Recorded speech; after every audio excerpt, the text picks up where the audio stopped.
Thank you very much. And thank you for allowing us to be here today. I'm very honored to be a speaker on behalf of MITACS. So very quickly, what I'll go through today is setting the context. So before I actually describe what MITACS is, I want to give a little context about why MITACS exists and what questions we're trying to answer related to the topics today.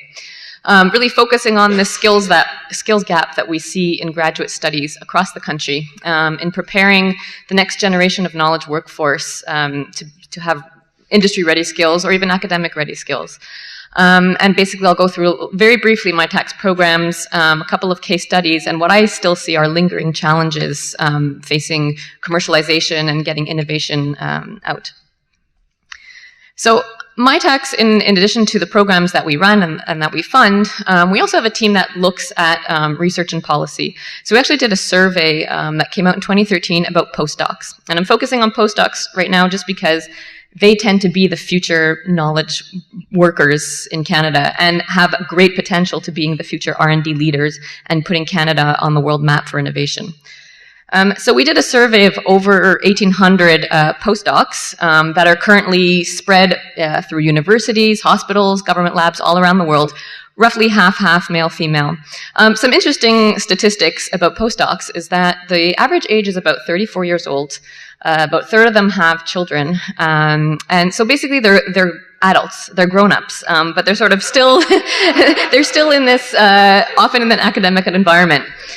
So some of the key findings here is there's administrative ambiguity. So are they students? Are they employees? They fall into this sort of gray area, which often leads to low compensation and benefits. They don't have health insurance, a lot of them. That's starting to change across Canada. But the key finding I think that's relevant today is that most of them claim that they have insufficient training for where they end up after their postdoc. So they're very highly specialized in their field of expertise, but the reality is that, many of them won't get an academic position. A lot of them will end up in industry, and, what do we do there? So, interesting statistic is that before they started their postdoc, over 80% of them said their goal is to end up as a university professor. During the postdoc, that drops to 69%. So they start to see a little bit of the reality of what's ahead. So the next logical step is, well, where do they end up? A lot of them end up in industry. And how do we get them ready to do that and to take the research that's within the universities and get that out there into industry? So this is where MITACS sees the challenges and the barriers. So we want to give skills to our highly qualified personnel, away just from the narrow focus of their research. And we also want to create these collaborations between academia and industry. But there's challenges there. I mean, there's perceived barriers, both on the academic side and from the industry side. So industry's worried about, what about my IP? If I'm working with a professor, what happens? I don't want that getting out of my company. On the other side, professors also have IP that they don't necessarily want to get out there. So there's those perceived barriers, and some of them, the expectations. Oh, working with academics, it's slow. With the deadlines, they don't have deadlines. It takes a long time. So how do we overcome those barriers and get them working together? Well, that's where MITACS comes in. So what is MITACS? We're a national not-for-profit research organization. We have offices all across the country. We're funded in parts by federal governments, provincial governments, universities, and industry. And really the mission is to stimulate innovation across the country. So we do that by focusing on the next generation knowledge workforce, so postdocs, grad students, and building academic industry collaborations. So really just zipping through the programs. One thing we do is, through our Global Link program, foster international mobility. So we're not just looking at collaborations within Canada, we're getting collaborations on the global scale. So we send students out to internationally, and we get students coming into Canada, really recruiting the best and brightest to come here. But really the flagship program that we run is called the Accelerate program. This is our flagship program to foster collaborations between industry and academia. These are scalable funding projects, so ranging from a few thousand, tens of thousands of dollars to multi-million-dollar projects over many years with very high matching ratio. So basically, MITACS puts in funds and industry puts in funds. So we match funds that the industry puts in to do a project, an R&D project, with a professor, a graduate student, or a postdoc, and the company. And what's interesting here is that the students and the postdocs go into the companies and do an internship with the companies. So when we say internship, though, it's not like the student disappears and then comes back and then the professor has no idea what the student's been working on. We actually mandate that they spend roughly half the time at the company, half the time at the university, so that the students become sort of the vehicle of transfer of knowledge between the companies and the academics. And one point that was brought up earlier in a question was, well, is it push or is it pull, and which one should dominate?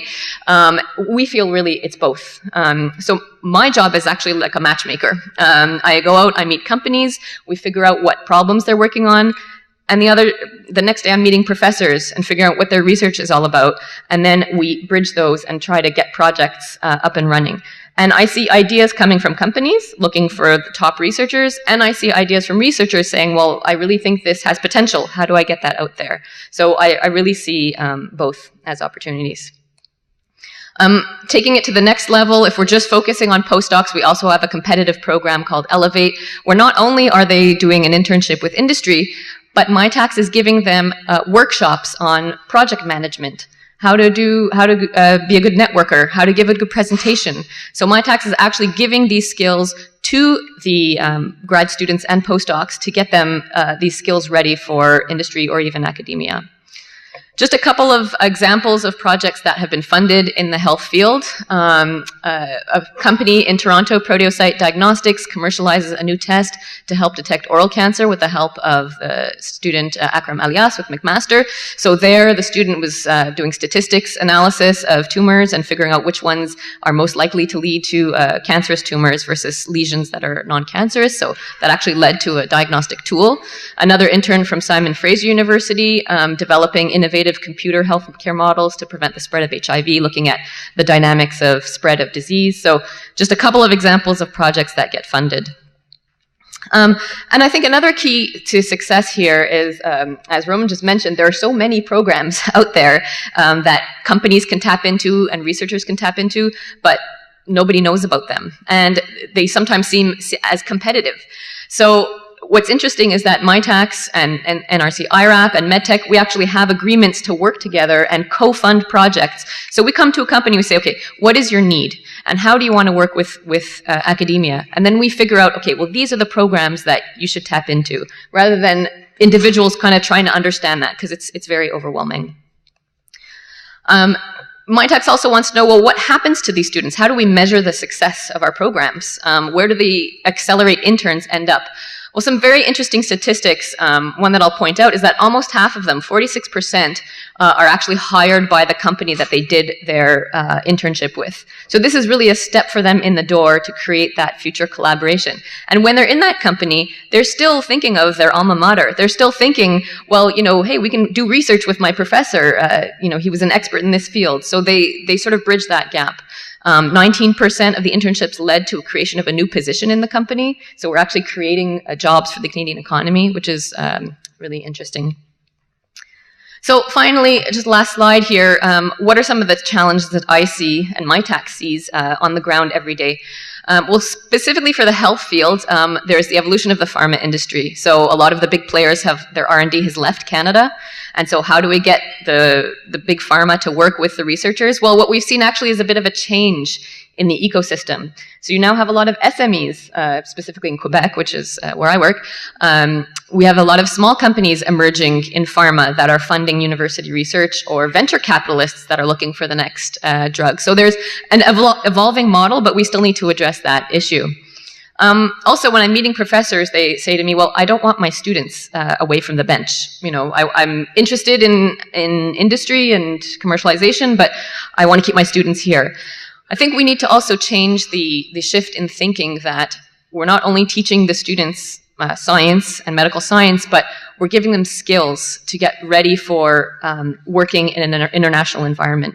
So by having them go out, get some industry experience, it's not a bad thing. I think it only enriches their academic experience as well. And finally, MITACS, when we're granted funds from the government, there's also terms and conditions on how we can use that funds. What companies, can we match certain companies? And I think there's a lot of potential with not-for-profits, hospitals, to co-fund projects, and that right now is tricky. We kind of have to do gymnastics to get those projects off the ground. They say, well, private money and MITACS money, no problem. Not-for-profits, we're working on it, but I think there's great potential for great projects to come out using that funding. So I'm very happy to continue the discussion. Come talk to me, and thank you to our funders. Thanks very much.